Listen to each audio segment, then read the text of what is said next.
예, 큰 성 바벨론, 큰 음녀라고 부르는데요. 큰 음녀는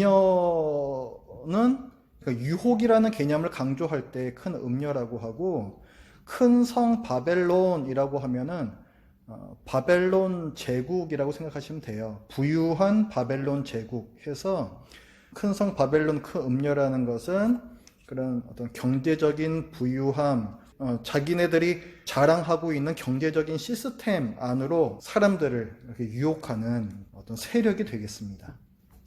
24페이지 가장 아랫부분인데 18장은 바벨론의 멸망에 대해서 기록을 하고 있습니다.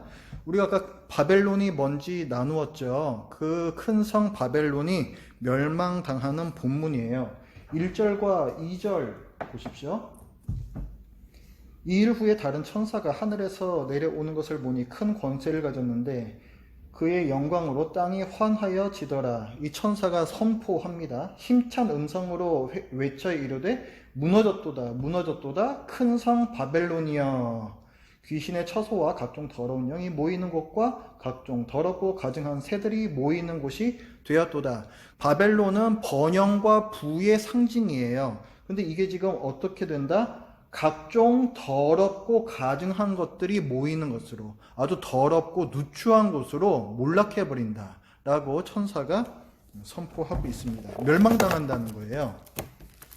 왜 바벨론 성이 멸망을 당하는가?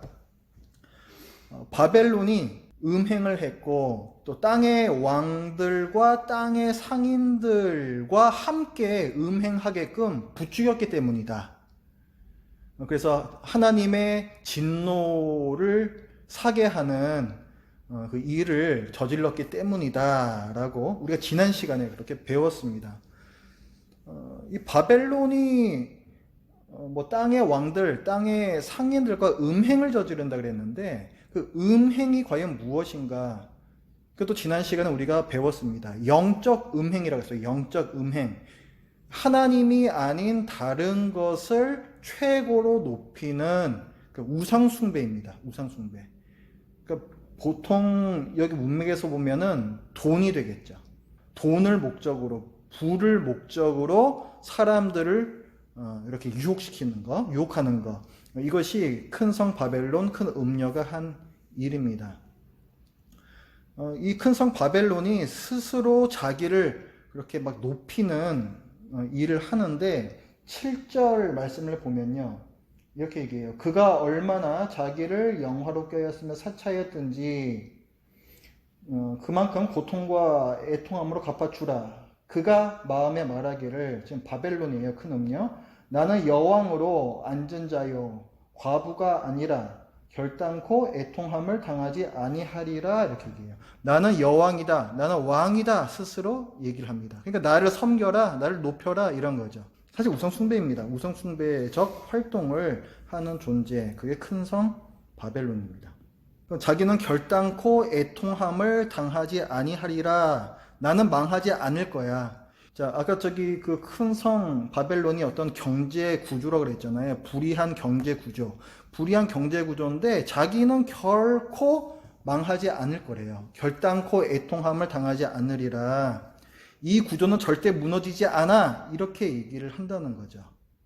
근데 이게 불의한 이제 경제 구조라고 말씀을 드렸는데, 바벨론이 스스로 이제 영화와 사치를 누린다. 우리 방금 읽었는데 이것이 5절 말씀에 보면 그의 죄는 하늘에 사무쳤으며 하나님은 그의 불의한 일을 기억하신다 말씀합니다. 그러니까 이 바벨론이 자랑하고 있는 경제 구조는 하나님께서 보시기에 매우 큰 죄라는 거예요. 아주 불의하다. 하나님께서 이렇게 말씀을 하십니다. 왜 불의하냐면은 이 경제 구조 안에서는 일부 소수의 사람들만 지나치게 잘 먹고 잘 살 수가 있어요. 그리고 많은 사람들이 가난해집니다. 그러니까 착취를 당하는 경제 구조라는 거죠. 3절 말씀을 보면요. 그 음행의 진노의 포도주로 말미암아 만국이 무너졌으며 또 땅의 왕들이 그와 더불어 음행하였으며 땅의 상인들도, 이렇게 나오죠. 땅의 왕들이 나오고 땅의 상인들이 나오는데 이 사람들이 큰 성 바벨론과 함께 음행을 저지르는 존재들이에요. 땅의 왕들이면은 정치적 힘을 갖고 있는 사람들이고 땅의 상인들은 경제적 어떤 이익하고 관련이 돼 있는 사람들이죠. 그래서 정치적, 경제적 이해 관계가 있는 사람들이 이 큰 성 바벨론이라는 경제 구조에 빌붙어 가지고 거기서 많은 이익을 취한다는 거예요. 그래서 그 3절 뒤에 보면은 그 사치의 세력으로 치부하였다. 정상적으로 돈을 벌고 부를 쌓고 하는 것은 사실 별 문제가 없어요. 그런데 그 사치의 세력으로 치부하였다. 불의한 방법으로 부를 쌓았다라고 말씀을 하고 있습니다. 바벨론이 또 망하는 하나님께 심판을 받는 또 하나의 이유는 뭐냐면 다 돈하고 관계가 돼 있어요. 배금주의라는 건데요. 배금주의는 뭐냐면 그러니까 돈을 숭배하는 사상이에요. 돈을 숭배하는 사상. 아까 하나님이 아닌 다른 것을 최고로 높이는 우상 숭배적 활동을 한다 그랬잖아요. 큰 성 바벨론이. 그 다른 것이 뭐냐면 돈이라는 거예요. 돈. 배금주의. 그래서 돈을 위해서라면은 뭐든지 다 사고 팝니다. 12절 말씀에서 보세요. 이 사람들이 뭘 사고 파는가? 그 상품은 금과 은과 보석과 진주와 세마포와 자주옷감과 비단과 붉은 옷감이요. 각종 향목과 향이 나는 나무죠. 각종 상아 그릇이요. 이것들 다 이제 사치품들이에요. 그 다음에 귀중품들이고, 값진 나무와 구리와 철과 대리석으로 만든 각종 그릇이요. 그 다음에 이제 우리 생활 필수품들도 있습니다. 계피와 향유와 향과 향유와 유향과 포도주, 감람유, 고운 밀가루, 밀, 소, 양, 말, 수레, 이런 것들은 우리 생활 필수품이라고 할 수가 있겠죠. 그런데 그 다음에 또 나오는 게 뭐가 있냐면은 종들과 사람의 영혼들이라 이렇게 나와요. 이 사람들이 돈을 벌기 위해서 뭘 사고 파냐면은 사치품, 생필품, 그리고 종들이라 그랬으니까 사람을 사고 판다는 거죠. 사람을 사고 팔아요. 그리고 사람의 영혼들이라 영혼까지 팝니다. 사람이 영혼을 파는 일들이 지금 일어나고 있을까요? 자기가 먹고 살기 위해서 혹은 자기가 돈을 많이 벌기 위해서 자기의 영혼을 파는 그런 일들이 지금 벌어지고 있는 것 같습니까? 자기의 영혼을 판다는 거는 당한 입장에서 보면은 자기의 자존심, 인간의 존엄성 이런 것들을 다 내팽개에 칠 수밖에 없는 그런 환경, 그런 삶이 될 수가 있고요. 그리고 이 사람을 쓰는 입장에서 보면 생산 원가를 최대한 절감하기 위해서 아주 열악한 그런 환경에서 사람들이 일을 시키는 이런 것들도 다 포함이 될 수가 있습니다. 예를 들어서 공정무역, 불공정무역 이런 것들이 있죠. 공정무역은 공정한 대가를 주고 무역을 해야 된다라는 거예요. 근데 불공정무역은 뭡니까? 그거 생산지에서 이제 말도 안 되는 원가로 물건을 생산해서 그것들을 싸게 사오고 이런 것들이 이제 불공정 무역이 되는 거죠. 그러니까 우리가 모든 거래에서 시장에서 사고 팔 때에 그런 걸 고려할 수는 없겠습니다만은 불공정 무역이 명확하다 하는 물건들에 대해서는 우리가 조심해야 돼요. 그런 물건들을 우리가 사는 것은 곧 불공정 무역에 동참하는 것입니다. 결국 이것을 계속 행하는 사람들에게 이윤을 남겨주기 때문에 이 사람들이 그 일을 계속 하게끔 조장하는 거예요. 그러니까 우리가 할 수 있다면 돈을 좀 더 줘서라도 공정무역 상품을 사는 것이 이런 불의한 일에 동참하지 않는 방법입니다. 그 다음 바벨론을 하나님께서 멸망시키실 때에는 순식간에 멸망시켜 버리세요. 아까 이 바벨론 큰 음녀는 뭐라고 말했습니까? 내가 결단코 애통함을 당하지 아니하리라 이렇게 호언 장담했잖아요. 그런데 10절 말씀을 보시면 얘네들이 심판을 받을 때 그의 고통을 무서워하여 멀리 서서 이르되 화 있도다 화 있도다 큰 성 견고한 성 바벨론이여 한 시간에 네 심판에 이르렀다 하리로다. 심판이 얼마 만에 끝난대요? 한 시간 만에. 한 시간 만에 끝난대요. 19절에서도 비슷한 얘기를 합니다. 티끌을 자기 머리에 뿌리고 울며 애통하여 외쳐 이르되 화이또다 화이또다 이 큰 성이여 바다에서 배부리는 모든 자들이 너의 보배로운 상품으로 치부하였더니 한 시간에 망하였도다. 바벨론이 망하면요 어떤 일이 일어날까요? 바벨론에 빌붙어서 잘 먹고 잘 살던 사람들이 통곡을 하겠죠. 그 장면이 9절부터 이제 나옵니다. 그와 함께 음행하고 사치하던 땅의 왕들이 그가 불타는 연기를 보고 바벨론이 불타는 연기를 보고 위하여 울고 가슴을 친다. 자, 땅의 왕들이 통곡을 하는 게 나오고 땅의 왕들 정치적 세력들이라고 그랬죠. 그 다음에 11절을 보면은 땅의 상인들, 이건 경제적 세력들이죠. 땅의 상인들이 그를 위하여 바벨론을 위하여 울고 애통하는 것은 왜 운대요? 다시 그들의 상품을 사는 자가 없음이라. 바벨론은 이렇게 불이하게 이윤을 남길 수 있는 구조를 제공해 왔어요. 그런데 그게 이제 무너져 버리니까 더 이상 그들의 상품을 팔 수가 없는 거예요. 그러니까 울고 애통해야 한다. 이렇게 말하고 있습니다. 17절에서도 그러한 부가 한 시간에 망하였도다 이렇게 얘기하면서 모든 선장과 각처를 다니는 성객들과 선원들과 바다에서 일하는 자들이 멀리 서서 그가 불타는 연기를 보고 외쳐 이르되 또 뭐 울며 애통해야 한다 이런 얘기들이 나와요. 이 사람들이 뭐 선장, 성객, 선원들 무역하는 사람들이죠. 바벨론 성하고 이렇게 배를 타고 왔다 갔다 하면서 이제 무역을 하면서 많은 이윤을 남겼던 사람들이에요. 경제적 세력들입니다. 이 사람들이 다 이제 슬퍼하는 날이 온다는 거죠.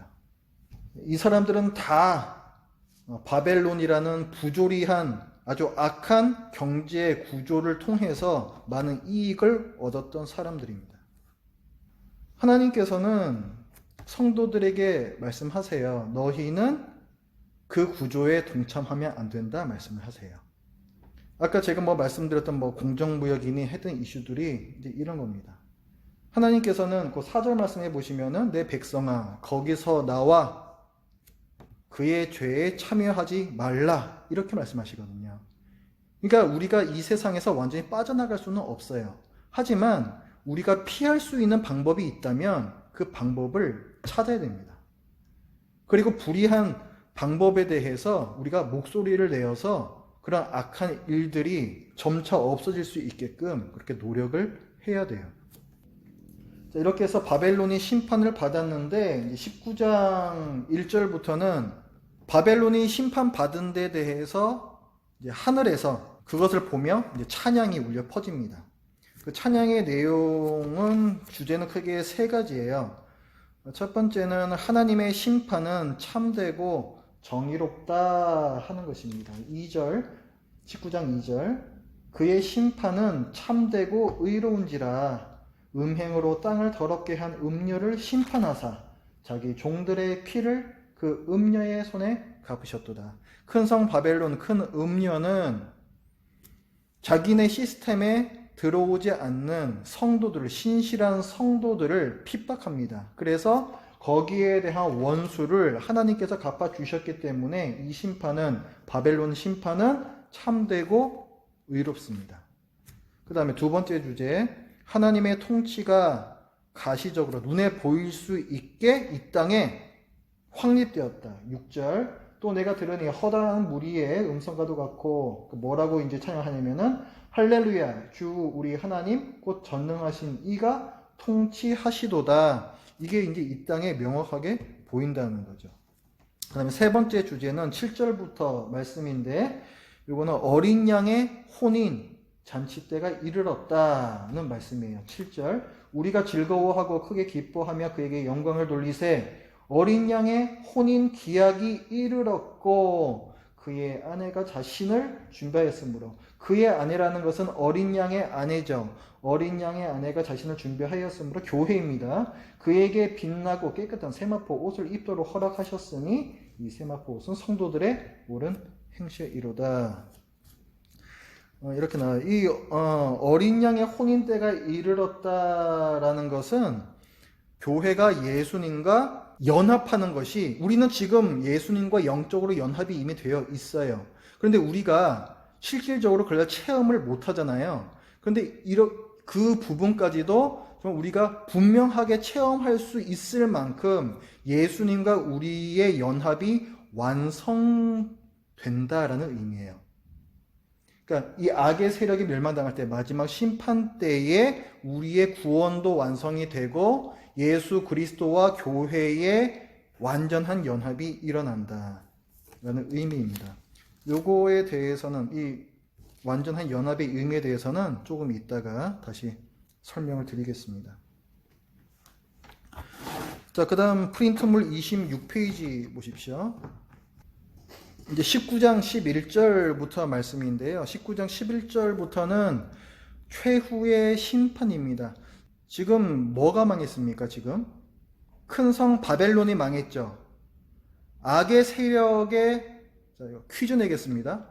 자, 악의 세력에는 뭐뭐뭐뭐가 있을까요? 이거 다 맞추셔야 됩니다. 용, 바다짐승, 땅짐승, 악인들. 지금 우리가 18장에서 뭐가 망하는 걸 봤어요? 큰 성 바벨론이 망하는 걸 봤죠? 자, 바벨론. 자, 아우. 그 다음에 19장에서는요.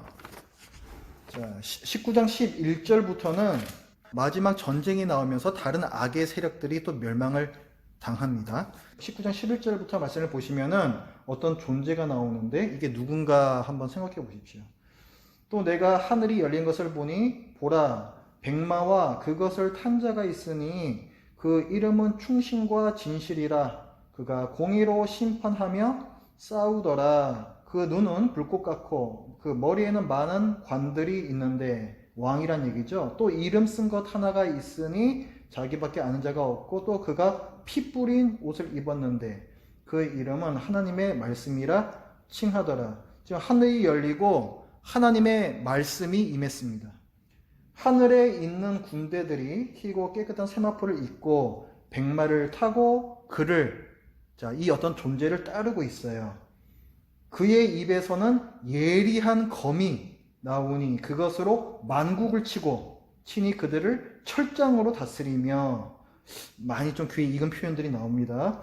또 친히 하나님 곧 전능하신 이의 맹렬한 진노의 포도주 틀 우리가 지난 시간에 배웠죠. 그거를 친히 발로 밟는데요.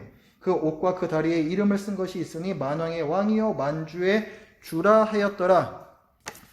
자, 이제 누군지 감이 오시죠? 만왕의 왕 만주의 주 예수님이십니다.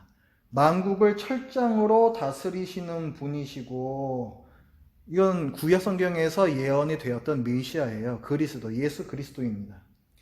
이 그리스도께서 그 11절에 보면은 뒷부분에 그가 공의로 심판하며 싸우더라. 심판자로 오신다는 거예요.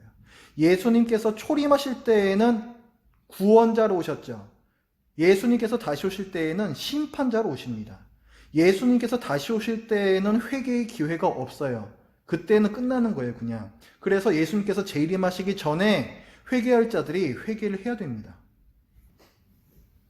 지금 이게 예수님과 그를 따르는 군대들이 마지막 전쟁을 벌이시는 건데요. 이 마지막 전쟁은 예전에 우리가 배울 때 아마겟돈 전쟁이다, 뭐 이런 식으로 우리가 얘기를 했었습니다. 그런데 이 전쟁이 물리적 전쟁이다? 아니다. 실제로 칼 들고 싸우는 싸움이다? 아니다. 아니에요. 아닙니다. 영적 전쟁이라고 했어요. 영적 전쟁. 오늘 본문에서도 그걸 어디서 알 수 있냐면은 15절 보세요. 예수님께서 뭘로 싸우시는가? 그의 입에서 예리한 검이 나오니 그것으로 만국을 치겠고. 이게 문자적으로 뭐 물리적 전쟁이라고 하면요 되게 우습습니다. 전쟁을 하는데 입에서 막 칼이 슝슝슝슝슝 미사일처럼 나와가지고 그걸로 뭐 적들을 다 죽인다. 이거 굉장히 말이 안 되는 거잖아요. 그의 입에서 나오는 무기라면, 예수님의 입에서 나오는 무기라면 그게 뭐겠습니까? 말씀이에요. 우리의 관절과 골수를 찔러 쪼개는 예리한 검, 말씀입니다. 예수님께서 말씀으로 이기신다는 거예요. 그러니까 영적 전쟁이 영적 전쟁. 예수님과 그를 따르는 자들이 말씀으로 이겨요. 마지막 전쟁에서도. 물리적 전쟁 아닙니다. 이상한 소리 하는 분들 보면요. 이 아마겟돈 마지막 전쟁에 대해서 물리적 전쟁, 무슨 3차 세계대전, 이런 식으로 말씀하시는 분들이 많이 있어요. 아닙니다. 영적 전쟁이에요. 영적 전쟁. 자, 그래서 마지막 전쟁이 일어나는데 누가 이기는가? 예수님의 군대가 이깁니다. 17절부터 또 내가 보니 한 천사가 태양 안에 서서 공중에 나는 모든 새를 향하여 큰 음성으로 외쳐 이르되 와서 하나님의 큰 잔치에 모여 왕들의 살과 장군들의 살과 장사들의 살과 말들과 그것들을 탄 자들과, 이거는 다 마귀의 군대들이에요. 자유인들이나 종들이나 작은 자나 큰 자나 모든 자의 살을 먹으라. 왜 새들한테 와가지고 이 살을 먹으라 그랬을까요? 이들이 다 죽었거든요. 큰 전쟁에서 악의 세력들이 완패를 당한 거예요. 지금 이 새들을 불러서 이 시체들의 살을 다 뜯어 먹어라 하는 건요, 구약에 비슷한 본문이 있습니다. 에스겔 39장 17절부터의 말씀에 이 말씀이 나와요. 지금 사도 요한은 구약의 그 말씀을 갖고 와서 사용을 하고 있습니다. 에스겔 39장에서 그 말씀은 어떤 맥락 가운데 있냐면은 모든 나라들에 대한 하나님의 심판, 그 맥락 중에 이 표현을 써요. 그러니까 하나님을 신앙하지 않는 모든 나라의 악인들에 대해서 하나님께서 심판하실 때 그 심판의 현장이 얼마나 처절하고 또 철저한 것인지를 표현하는 것이 이 표현입니다. 시체가 널브러져 있고 새들이 와서 그 시체를 뜯어먹는 그 장면인 거죠. 우리 시각적으로 이게 보여주는 거예요. 마지막 심판 때 실제로 이런 일이 있을 것이다? 아니라고요. 아니라고요. 영적인 의미로 악한 세력들이 완전히 패망한다는 것을 상징하는 표현이에요.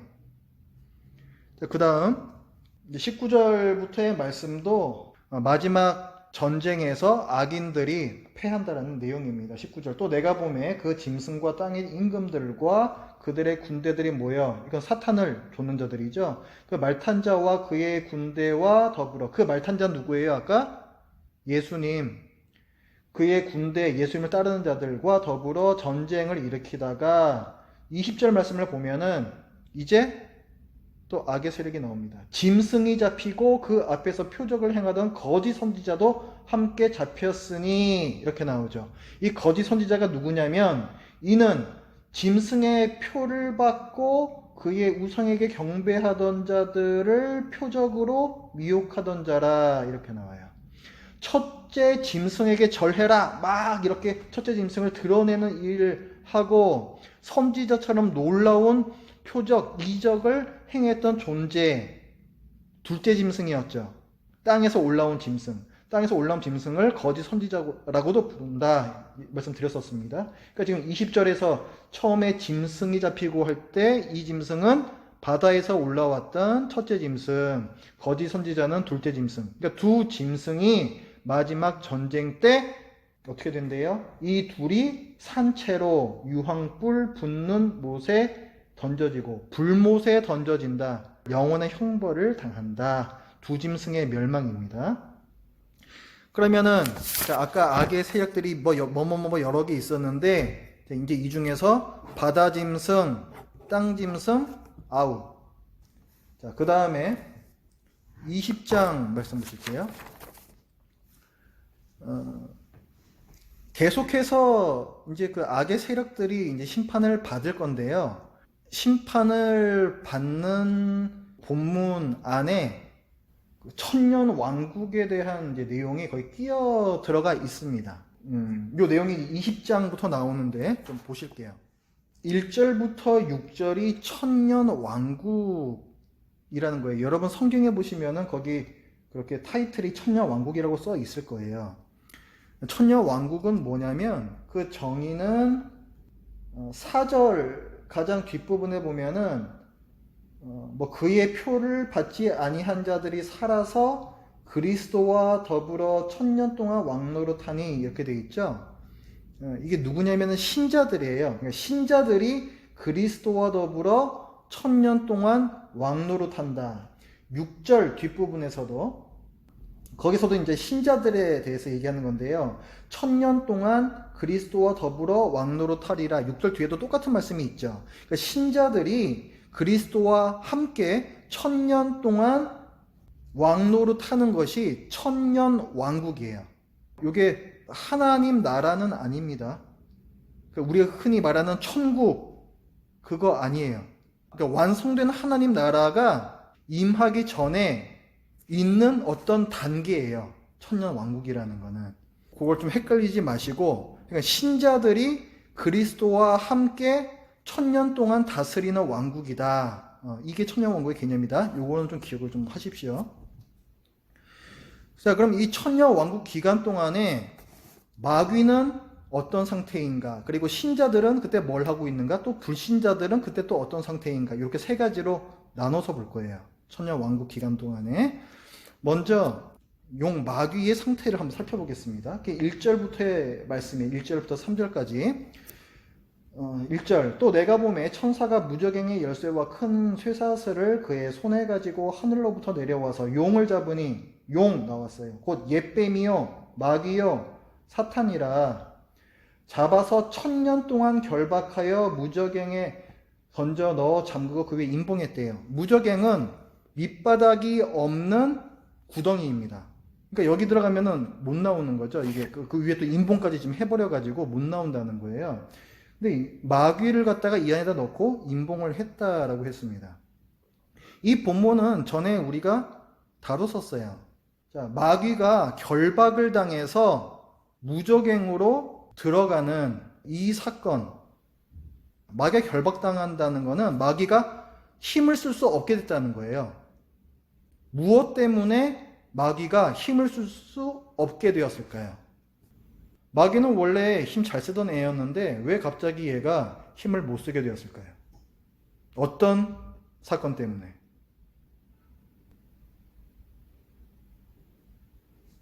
이거 제가 많이 강조했었는데 그 예수님이 오시면 이게 잡아먹으려고 이 용 마귀가 입을 딱 벌리고 해치려고 하고 있었잖아요. 근데 그거 실패했단 말이에요. 예수님께서는 지상사를 다 무사하게 마치시고 승천하셨습니다. 그러면서 이제 하늘에서 뭐 미가엘의 군대와 이 사탄의 군대 간에 전쟁이 일어나고 마귀가 져요. 그러면서 땅으로 내쫓깁니다. 네, 그거를 갖다가 좀 다르게 표현한 게 지금 20장의 이 말씀이에요. 사탄이 결박당해서 무저갱에 떨어졌다. 똑같은 내용입니다. 20장 3절에 그렇게 무저갱에 던져 넣어 잠그고 그 위에 임봉하여 몇 년 동안 갇힌대요. 1000년 동안이라고 나오죠. 1000년이 차도록 다시는 만국을 미혹하지 못하게 하였는데 이렇게 나오잖아요. 그러니까 천년 왕국이 시작되는 거는 언제부터예요? 예수님의 초림 때부터란 말이에요. 그래서 그리고 이따 보겠지만은 예수님이 재림하시기 전에 요 사탄이 잠깐 놓여요. 여기도 3절 끝에 보면은 그 후에는 반드시 잠깐 놓이리라. 이 그 후가 뭐예요? 천년이 찬 후에는 이런 뜻이잖아요. 그 천년이 찬 후가 뭐냐면은 예수님께서 재림하시기 전에 직전에 잠깐 놓여요. 그래서 예수님의 초림부터 재림 때까지를 천년이라고 표현을 합니다. 그러니까 이 천년 왕국 동안에 마귀는 어디에 있다? 무적행에 갇혀 있다. 무적행에 갇혀 있다라는 것은 무슨 의미냐면은 마귀가 힘을 제대로 쓰지 못한다는 거예요. 그래서 지금 이 시기에 우리는 복음을 전파할 수 있습니다. 그 3절에 보면은 천년이 차도록 다시는 만국을 미혹하지 못한다 했잖아요. 만국을 속이지 못한다. 이걸 거꾸로 말하면 뭐냐면은 만국이 진리를 들을 수 있는 시기라는 거예요. 지금 우리가 살고 있는 이 시대를 포함한 초림부터 재림 때까지는 복음이 전파되는 시대예요. 그래서 복음 시대라고 부릅니다. 복음 시대. 지금 복음 시대예요. 자, 그러면은 이제 예수님께서 재림하실 때까지다 제가 말씀드렸는데 천년이, 그럼 천년은 문자적으로 천년일까요? 아닐까요? 말이 안 되지. 그럼 지금 초림이 벌써 2000년 전에 있었는데, 그렇잖아요. 벌써 초림이 2000년 전에 있었는데 그러면 서기 1000년에 벌써 예수님 오셨어야죠. 그러면은 아니잖아요. 그러니까 이게 1000년이라는 게 이건 상징적인 숫자예요. 상징적인 숫자. 하나님의 뭐 통치 이런 걸 상징하는 숫자입니다. 자, 그러면은 자, 마귀가 무적행에 갇혀 있는 1000년 기간 동안에 이제 신자들은 뭐 하고 있는가 그걸 살펴볼 거예요. 4절부터 말씀입니다. 또 내가 보좌들을 보니 보좌가 나서 보좌가 나오고 거기에 앉은 자들이 있대요. 보좌에 앉아 있으면 왕들이죠. 왕이에요. 이거 왕들. 왕의 권세를 갖고 있는 사람들이에요. 그들이 또 심판하는 권세를 받았대요. 도대체 이게 누구냐? 또 내가 보니 예수를 증언함과 하나님의 말씀 때문에 목배임을 당한 자들의 영혼들, 순교자들의 영혼들이에요. 또 짐승과 그의 우상에게 경배하지 아니하고 그들의 이마와 손에 그의 표를 받지 아니한 자들 666, 그 불신자들의 표를 받지 아니한 자들, 그러니까 신자들이에요. 순교자들의 영혼하고 순교적 정신으로 살고 있는 신자들이에요. 그들이 살아서 그리스도와 더불어 천년 동안 왕노릇한다. 우리가 요한계시록 하면서 계속 강조했던 게 뭐냐면은 천상의 교회가 있는데 이 천상의 교회 성도들은 전체로서의 교회라고 그랬어요. 전체로서의 교회. 나중에 내가 거기에 이제 들어가는 내가 그 안에 있지 않은 그런 교회가 아니라 나도 이미 그 안에 들어가 있는 그런 전체로서의 교회다. 그러니까 지금 이 4절에서 말하고 있는 천년 동안 왕노릇하고 있는 신자들은 순교한 영혼들 그리고 과거의 신자들 뿐만이 아니라 우리까지 다 포함하고 전체로서의 교회니까 아직 태어나지 않은 신자들도 있겠죠. 그 사람들까지 다 포함한 전체로서의 신자들, 전체로서의 교회를 의미를 해요. 이 전체로서의 신자들이 지금 왕노릇하고 있다는 거예요. 그런 기간을 여기서 보면은 그 20장 4절 끝에 1000년 동안 왕노릇한다 이렇게 표현을 하는 겁니다. 그러니까 마귀가 무적행에 갇혀 있는 똑같은 그 기간 동안에 신자들은 왕노릇하고 있다. 어디에서? 천상의 교회에서. 이 땅이 아니라 하늘에서 왕노릇하고 있다. 왕노릇할 것이다? 아니면은 지금 하고 있다. 지금 하고 있다. 아시겠죠? 그 천년 왕국이라는 거는 천상 하늘에서 모든 신자들이 왕노릇하고 있는 지금을 포함한 예수님의 초림부터 재림까지의 기간이에요. 정리되셨죠? 그게 천년 왕국입니다. 자, 그 다음에 5절을 보시면요. 5절, 그 나머지 죽은 자들은 그 천년이 차기까지 살지 못하더라 하고서 가로가 끝나고 이는 첫째 부활이라 이렇게 나왔는데요. 그러니까 지금 이 가로 부분을 제해버리면요. 4절과 5절이 지금 이어지는 건데요. 그러니까 그들의 이마와 손에 그의 표를 받지 아니한 자들이 살아서 그리스도와 더불어 천년 동안 왕노릇하니 이는 첫째 부활이라. 이렇게 이어지는 거거든요. 그러니까 이 첫째 부활이 가리키는 4절의 단어는 뭐예요? 살아서라는 단어예요. 살아서라는 단어. 그런데 지금 천상에 있는 사람들은 누구라 그랬어요? 신자들이라 그랬잖아요. 죽은 자들과 산 자들을 모두 포함한 전체로서의 신자들인데 그 사람들이 살아서 왕노릇하고 있다. 그 살아난 사건이 첫째 부활이다. 이렇게 얘기했으면은 그럼 4절에서 그 살았다라는 것은 뭘 의미할까요? 영적 부활이에요. 영적 부활. 보세요. 우리 지금 이 땅에서 버젓이 살고 있잖아요. 몸이 안 죽었잖아요. 그런데도 4절에 보면은 살아서라는 표현을 써요. 살아서라는 표현. 그리고 그게 첫째 부활이다 이런 표현을 쓴다고요. 우리는 첫째 부활 이미 했다는 거예요. 그러면 이거는 영적 부활일 수밖에 없어요. 왜냐하면 우리가 육적으로 부활할 거는 예수님께서 재림하실 그때니까. 그렇죠. 그러니까 이 첫째 부활 4절에 살아서라는 단어는 영적인 부활이고 이거는 뭘 뜻하는 거냐면은 중생사건이에요. 우리가 예수 그리스도를 믿어서 영적으로 살아난 사건, 중생사건이에요. 그렇기 때문에 죽은 자들과 산 자들이 모두 해당이 될 수가 있어요.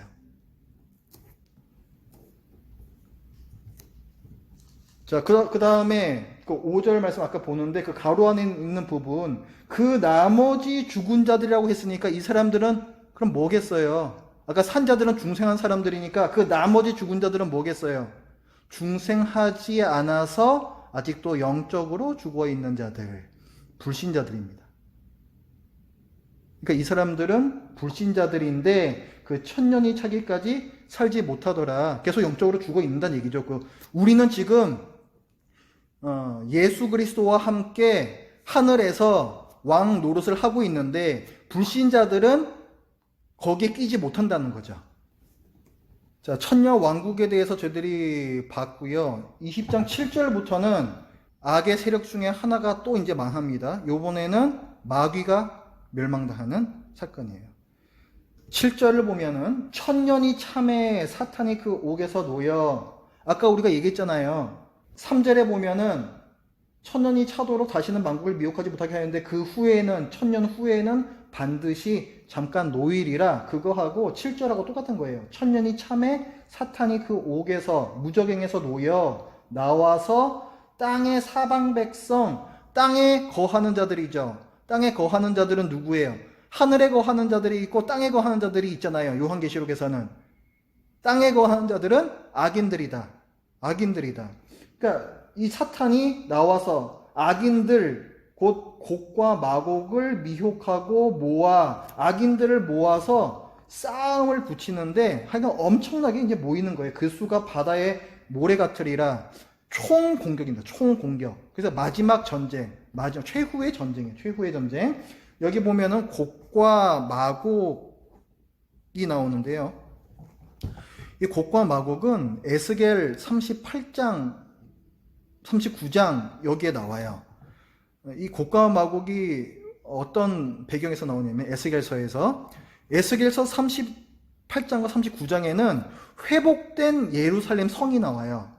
새 예루살렘 성이죠. 그것도 구약에서 나오는 새 예루살렘 성인데 새로 회복된 예루살렘 성이 얼마나 튼튼하고 얼마나 적들의 공격에 대해서 안전한지 그거를 묘사하는 대목이에요. 그게 에스겔서 38장과 39장이에요. 그래서 이 새 예루살렘 성을 공격하는 세력들이 나오는데 얘네들이 곡과 마곡이에요. 에스겔서에서. 그래서 지금 우리가 보는 계시록 20장 8절에 땅의 사방 백성 곧 곡과 마곡을 미혹해서 모은다라는 거는 이 땅의 모든 악인들을 모아서 새 예루살렘 성은 곧 교회거든요. 교회를 공격하는 이 마지막 전쟁 사건을 뜻하는 겁니다. 마지막 전쟁 사건인데 이 새 예루살렘 성이 적의 공격에도 불구하고 안전하다. 요걸 갖다가 드러내기 위해서 에스겔서의 곡과 마곡을 갖고 온 거예요. 에스겔서에서 곡과 마곡을 쓴 목적이 새 예루살렘 성이 이렇게 튼튼하고 안전해. 그거였으니까. 계시록에서도 그런 이미지를 지금 전달을 하고 있습니다. 그 9절에 그들이 지면에 널리 퍼져 성도들의 짐과 사랑하시는 성, 이거 새 예루살렘 성 교회거든요. 이것을 두르고 막 공격해요. 이 악인들이. 곡과 마곡, 이 땅의 사방 백성들이 그 사탄과 함께. 그때 어떤 일이 일어나냐면은 하늘에서 불이 내려와 그들을 태워버리고 그러니까 성이 안전하게 지켜지죠. 새 예루살렘 성은 이렇게 견고하고 안전하다 말씀하고 있습니다. 그리고 이 마지막 전쟁의 결과 10절 또 그들을 미혹하는 마귀가 불과 유황못에 던져지니 이렇게 나오죠. 마귀의 멸망이에요. 마귀의 멸망. 마지막 전쟁을 통해서 마귀가 멸망당합니다. 마귀가 멸망을 당하는데요. 거기 10절에 이어지는 말씀을 보면은 거기는 그 불과 유황못인데 거기는 그 짐승과 거짓 선지자도 있어 세세토록 밤낮 괴로움을 받으리라. 그 불과 유황못에는 또 누가 있냐면은 짐승과 거짓 선지자가 있대요. 짐승과 거짓 선지자가 언제 들어갔을까요? 어느새 여기 들어가 있지 얘네들이 갑자기? 아까 우리가 봤어요. 19장 20절 짐승이 잡히고 그 앞에서 표적을 행하던 거짓 선지자도 함께 잡혔으니 그래서 이 둘이 산채로 유황불 붙는 못. 유황불 붙는 못 똑같잖아요. 유황불 못 똑같은. 그래서 얘들이 여기 또 있다는 거예요. 그냥 우리 이렇게 보면은 또 우리가 지금 19장 다음에 20장을 봤잖아요. 또 가운데도 뭐 천년 왕국이라는 또 단락까지 끼어있고 해가지고 우리가 실수할 수 있는 부분이 이걸 시간적인 순서로 읽는 거예요. 그래서 이거 짐승하고 거짓 선지자 얘네들 먼저 불과 유황못으로 들어가고 그 다음에 또 이제 전쟁이 나면서 용이 거기서 져서 또 불못으로 들어간다. 용이 불못에 딱 들어가 보니까 여기 짐승하고 거짓 선지자가 이미 거기서 아뜨거 하고 있더라. 뭐 이제 이렇게 우리가 읽기가 쉽죠? 그런데 그게 아니고 지금 이 두 짐승이 불못에 들어가게 된 게요. 그게 어쩌다 들어갔어요? 그 백마를 탄 자와 군대들하고 싸우다가 져가지고 거기 들어간 거잖아요. 백마를 탄 자와 그 군대들과 이 짐승들이 싸우는 전쟁이 뭐냐면 이것도 마지막 전쟁이에요. 이것도 마지막 전쟁. 그러니까 마지막 전쟁의 결과로 두 짐승이 불과 유황불에 들어가는 거고 20장에서도 마지막 전쟁의 결과로 사탄 마귀가 불못에 들어가는 거니까 마지막 전쟁이 어떻게 두 번이 있을 수 있겠어? 말 그대로 마지막 전쟁인데 똑같은 전쟁이죠. 한 번의 마지막 전쟁을 통해서 두 짐승과 용이 함께 불못에 던져지는 거예요. 아셨죠? 그러니까 뭐 전쟁이 막 몇 번씩 있고 막 이런 거 아니에요. 이 세대주의 이런 데에서 이걸 딱 이런 식으로 문자적으로 시간적으로 이렇게 푼다고요. 그런데 이걸 보면은 도저히 그렇게 볼 수가 없어요. 의미적으로. 그러니까 그런 이상한 해석에 여러분 속으시면 안 돼요. 우리가 마지막 전쟁을 지금 이제 보고 있는데요. 요한계시록에 여기저기에서 이 마지막 전쟁이 나왔었습니다. 아까 우리가 백마를 탄 자 군대하고 싸우는 것도 마지막 전쟁이었다 이제 얘기를 했고 또 20장 7절부터 곡과 마곡 나오는 전쟁도 마지막 전쟁이다 또 얘기를 또 했었죠. 또 어디 있냐면은 16장 한번 가보세요. 16장 12절부터가 여섯째 대접 심판이 나오거든요. 그 다음에 일곱째 대접 심판으로 이어지는데 12절을 보면은 또 여섯째 천사가 그 대접을 큰 강 유브라데 소돔에 강물이 말라서 동방에서 오는 왕들의 길이 예비되었더라. 이거 기억나세요? 이게 원래 로마 제국을 배경으로 하고 있다 그랬잖아요. 로마 제국의 동쪽 경계가 유프라테스 강이었어요. 근데 그 유프라테스 강 건너편에는 파르티아라고 불리는 활 쏘는 기마병들이 살고 있었단 말이에요. 그래서 얘네들은 항상 로마 제국의 큰 위협이었어요. 근데 얘네들이 건너오지 못하는 이유가 유프라테스 강, 이 큰 강 때문에 얘네들이 못 건너오는 거예요. 근데 이게 강이 말랐다라는 것은 언제든지 이 파르티아 군대들이 로마 제국으로 쳐들어올 수 있는 거죠. 그러니까 여기서 지금 사도 요한이 말하고자 하는 바는 뭐냐면은 마지막 심판이 임박했다라는 거예요. 마지막 심판이, 전쟁이 있을 거라는 거예요. 마지막 전쟁이. 그래서 이제 그 13절을 보면 또 내가 봄에 개구리 같은 새 더러운 영이 용의 입과 짐승의 입과 거짓 선지자의 입에서 나오니, 용, 짐승, 거짓 선지자, 이제 우리 이거 뭔지 알죠? 사탄적 삼위일체라고 불렀던 거 그놈들이잖아요. 악의 세력들. 얘네들의 입에서 미혹하는 귀신들이 나와서 14절에 이적을 행하여 온 천하 왕들에게 가서 온 천하를 돌아다니면서 하나님 곧 전능하신 이의 큰 날에 있을 전쟁, 하나님의 큰 날에 있을 전쟁이니까 마지막 전쟁이에요. 마지막 전쟁을 위하여 그들을 다 모아요. 바다 모래처럼 엄청나게 많이 모아요. 자, 그래서 16절에 보면은 새 영이 히브리어로 아마겟돈이라 하는 곳으로 그것들을 다 이제 모읍니다.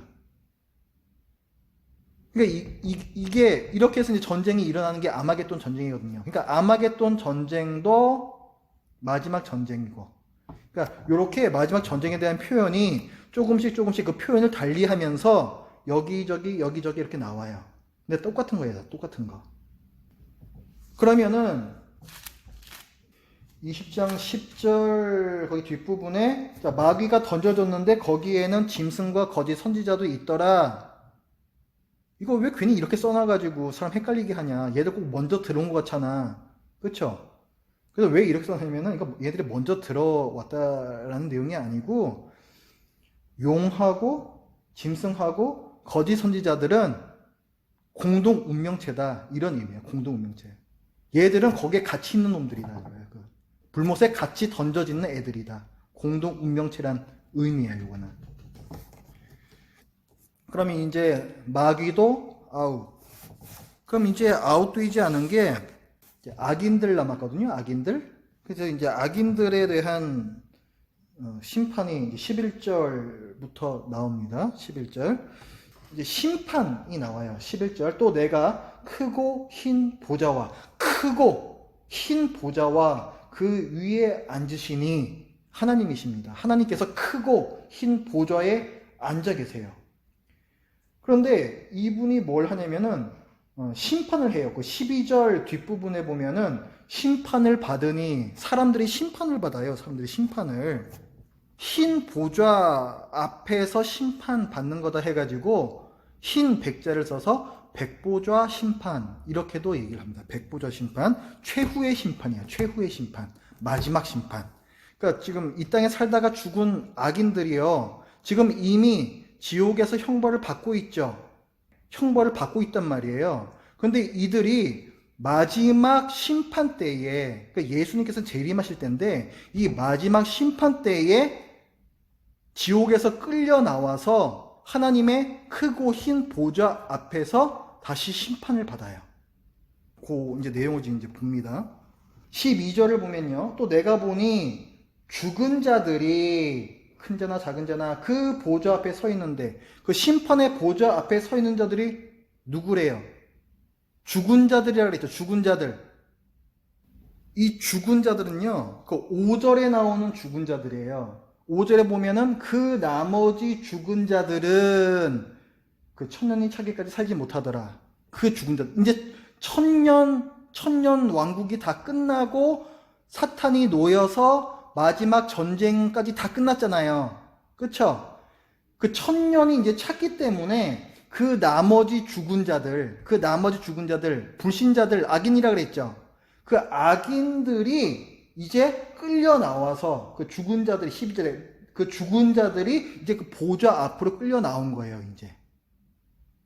이 마지막 심판 때에 크고 흰 보좌 앞에 서는 사람들의 신자들은 포함이 되어 있지 않습니다. 그 큰 보좌 앞에 죽은 자들이 서 있기 때문에 신자들은 아까 4절에서 살았잖아요. 죽은 자들과 대비가 되는 산자들이잖아요. 그렇기 때문에 12절에 죽은 자들에 포함되지가 않아요. 그러니까 마지막 심판 때 크고 흰 보좌 앞에 서는 것은 불신자들, 악인들입니다.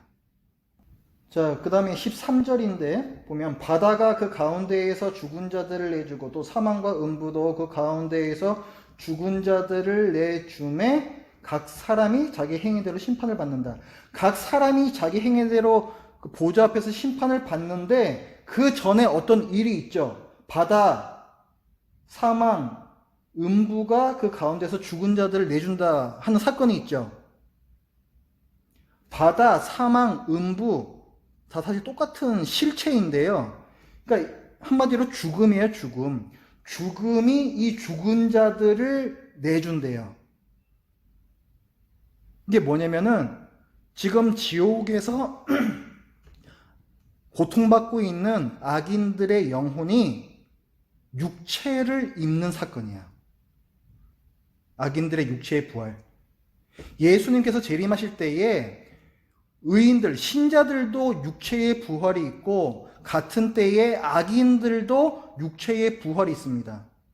그 중에서 그 악인들의 육체의 부활 사건을 지금 13절이 얘기하고 있는 거예요. 죽음이 죽은 자들을 내어준다. 이 죽은 자들이 악인들이기 때문에. 그래서 이들은 육체로 부활했어요, 불신자들이. 그 다음에 하나님의 보좌 앞에서 자기들의 행위에 따라서 심판을 받는데요. 그럼 이제 죄가 엄청나게 많잖아요.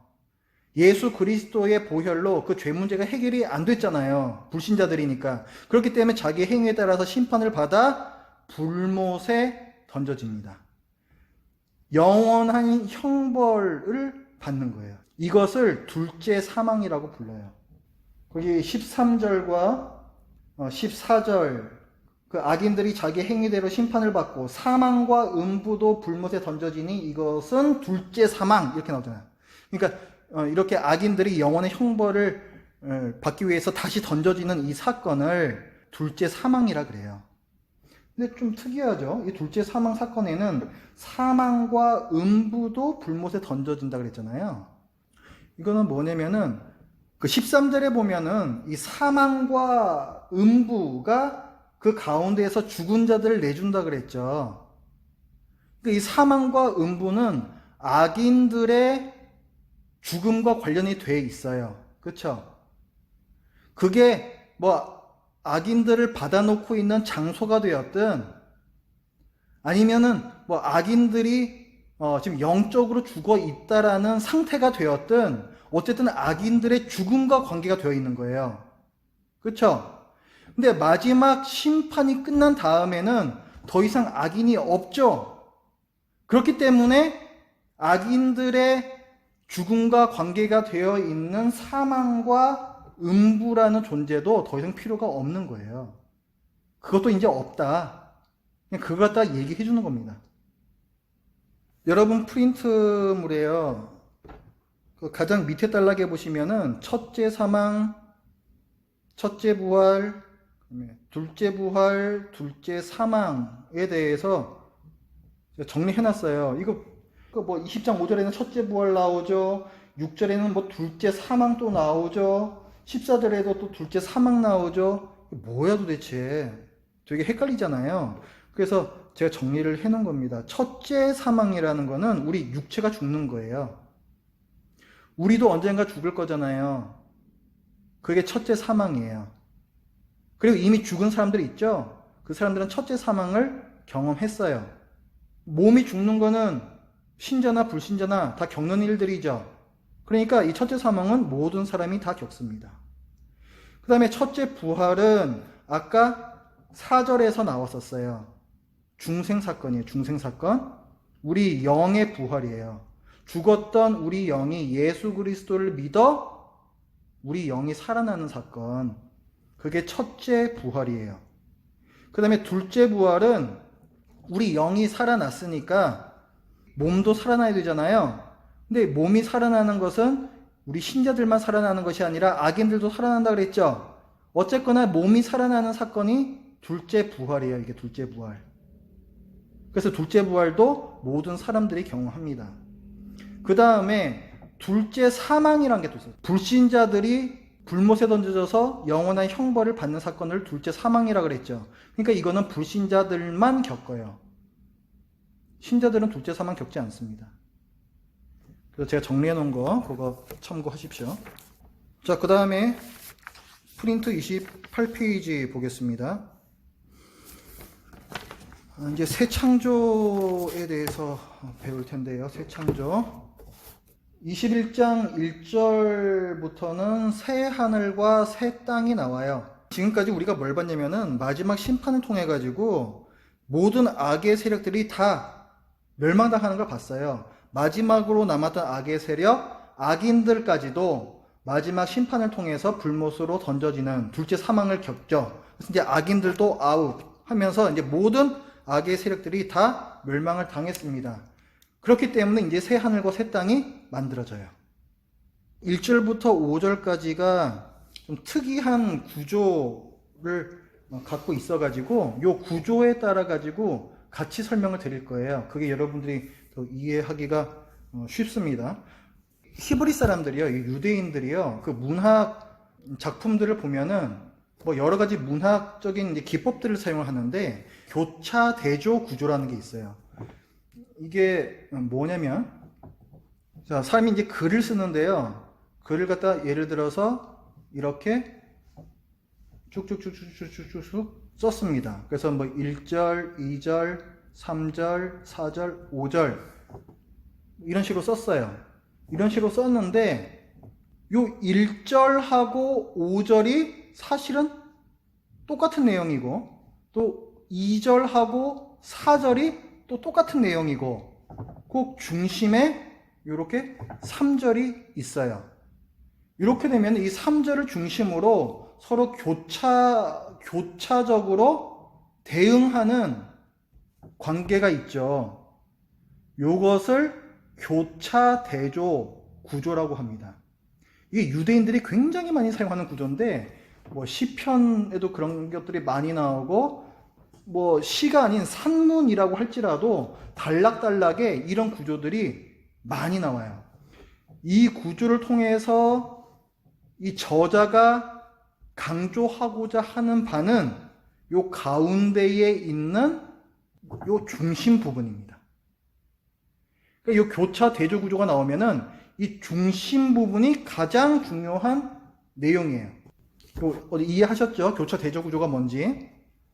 21장 1절부터 5절이 이 교차 대조 구조인데요. 여러분 그 책을 한번 교재를 한번 좀 참고하십시오. 여러분 그 21장 계시록 21장 나와 있는데 빨리 찾으세요. 제 책하고 달라서 그래요. 그 여러분 책에서 제 화면 한번 보세요. 요렇게 생긴 거 한번 찾아보세요. 요렇게 생긴 거. 앞에서 한 두 장, 세 장 넘기면은 있을 거예요. 요거 있어요?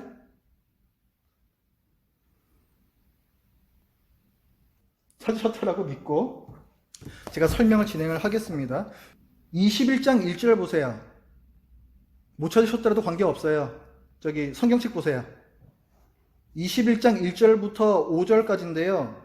1절에 새 하늘과 새 땅을 본다 라는 게 있고 5절에는 보라 내가 만물을 새롭게 하노라 이게 나오죠. 거의 똑같은 거예요. 똑같은 내용이에요. 만물을 새롭게 한다. 새롭게 된 만물이 새 하늘과 새 땅이잖아요. 똑같은 내용이에요. 그 다음에 1절 다음 편을 보면은 처음 하늘과 처음 땅이 없어졌고 바다도 다시 있지 않더라 이렇게 말씀을 하는데 4절의 가장 뒷부분을 보면요. 처음 것들이 다 지나갔음이라 이거하고 똑같은 내용이죠. 처음 것들, 처음 땅과 처음 하늘이 이게 다 없다는 얘기예요. 그래서 1절의 그 뒷부분하고 똑같은 거죠. 이런 식으로 아까 봤던 그 교차 대조 구조를 얘들이 나타내고 있어요. 그리고 그 가운데 있는 내용이 뭐냐면 2절과 3절이에요. 교차 대조 구조에서는 가장 중요한 게 2절과 3절이라고 그랬죠. 그 2절과 3절의 내용이 가장 중요하다는 거예요. 새 하늘과 새 땅에서. 그 2절과 3절이 뭐예요? 거룩한 성, 새 예루살렘이죠. 그러니까 새 하늘과 새 땅에서 가장 중요한 건 뭐다? 새 예루살렘 성이에요. 그러면은 예수님께서 재림하셨을 때 새 하늘과 새 땅이 이루어진다 그랬는데, 그러면은 그것은 지금 있는 세상을 완전히 갈아엎어버리고 무에서부터 다시 창조하는 거냐, 재창조하는 거냐, 아니면 지금의 이 세상을 리뉴얼해서 새로운 세상으로 바꾸는 거냐, 이런 질문을 할 수가 있겠죠. 제가 자세한 설명은 이제 안 드릴 텐데, 요거는 완전히 갈아엎어서 무에서부터 재창조를 하는 그런 사건이 아니고요. 지금 현재의 우리가 살고 있는 이 세상이 있잖아요. 이 세상에서 악한 요소들을 다 불로 태워버리고, 그리고 지금 선한 것들이 있잖아요. 선한 요소들을 더욱더 강화를 시켜서 또 없는 선한 요소들은 그것을 더 추가를 해서 만들어내는 게 새 하늘과 새 땅입니다. 이게 왜 중요하냐면은, 만약에 새 하늘과 새 땅이 처음 하늘과 처음 땅을 완전히 갈아엎어버리고 무에서부터 다시 만드는 세상이라고 한다면은 우리가 이 세상을 선하게 만들 필요가 없어요. 뭐하러 그렇게 쓸데없는 짓을 합니까? 어차피 다 갈아엎어버릴 건데. 그냥 대충 나는 구원 받았사오니 하면서 그냥 대충 때우다가 그렇게 살다가 죽으면 돼요. 근데 그게 아니라 만약에 지금 있는 이 세상을 리뉴얼해서 선한 요소들을 살려주고 강화시켜 주면서 새 하늘과 새 땅이 만들어지는 거라면은 우리가 이 땅에 있을 때 할 일이 있는 거예요. 그러면 그냥 나는 구원받았사오니 이대로 죽겠습니다가 아니라 내가 이 땅에 살아있는 동안에 최대한 악한 요소들을 제거를 시키도록 노력을 하고 선한 구조들이 만들어지도록 노력해야 할 이유가 생기는 거죠. 그러니까 이 새 하늘과 새 땅을 어떻게 보느냐에 따라서 우리의 세계관이 달라지고 우리의 가치관이 달라지고 우리가 어떻게 살아내느냐라는 행동 양식이 달라집니다. 기독교 세계관 얘기를 할 때 이 개념이 굉장히 중요합니다. 그래서 사도 요한도 지금의 이 창조 세계가 무의미한 게 아니라는 것을 얘기하기 위해서 첫 창조를 계속 의식하면서 새 창조를 얘기를 해요. 그걸 우리가 어떤 부분에서 알 수 있냐면은 1절에서 새 하늘과 새 땅을 얘기하는데 처음 하늘과 처음 땅을 또 얘기를 하죠. 그 다음에 하나님께서 창조하실 때, 창세기에서 창조하실 때 먼저 하늘을 만드시고 땅을 만드신 후에 사람을 만드시잖아요. 그런 순서로 진행이 되죠.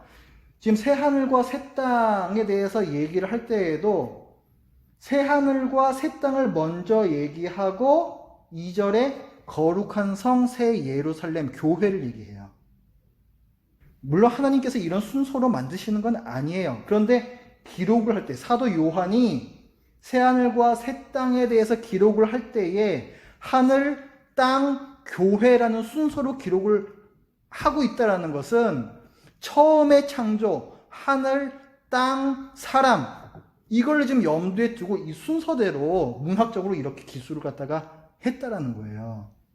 새 하늘과 새 땅에서 첫 창조는 여전히 중요한 부분을 차지한다라는 겁니다. 그러면 새 창조와 첫 창조는 어떤 관계가 있을까요? 하나님께서 처음에 에덴 동산을 창조하시고 사람을 창조하셨습니다. 그때의 하나님께서 갖고 계셨던 창조의 목적이 있었죠. 사람들이 생육 번성하여 온 세상으로 퍼져나가서 하나님의 뜻, 또 하나님의 성품을 드러내며 하나님 대신 통치하는 것. 그게 하나님 나라잖아요. 온 세상을 하나님 나라로 만드는 거, 그게 창조의 목적이었잖아요. 그런데 사람이 죄를 지으면서 그게 안 됐죠. 근데 그게 언제 이루어지냐면은 새 창조 때 이루어집니다. 새 창조 때.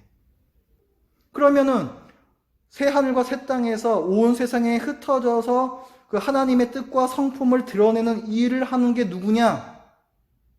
누구란 얘기예요? 새 예루살렘 성 교회라는 거죠. 자, 그 구도가 이해가 되시죠? 그래서 새 창조는 첫 창조의 목적을 달성한다. 그러고 보면요, 창세기는 창조에 대해서 얘기하고 요한계시록은 창조의 목적이 완성되는 것을 얘기를 해요. 그러니까 성경 전체는 뭐예요? 하나님의 창조와 그것의 완성, 그걸 얘기하는 게 성경입니다. 자, 그 다음에 그 1절 말씀에서 보면요, 새 하늘과 새 땅을 보니 처음 하늘과 처음 땅이 없어졌고 바다도 다시 있지 않더라 했어요. 이거 우리 아이들이 굉장히 싫어하는 표현입니다. 새 하늘과 새 땅, 거기에는 바다가 없대요. 그럼 바다에 가서 해수욕을 못하는 건가요? 수영은 그럼 어디 가서 해야 되는 건가요? 굉장히 슬픈 얘기죠.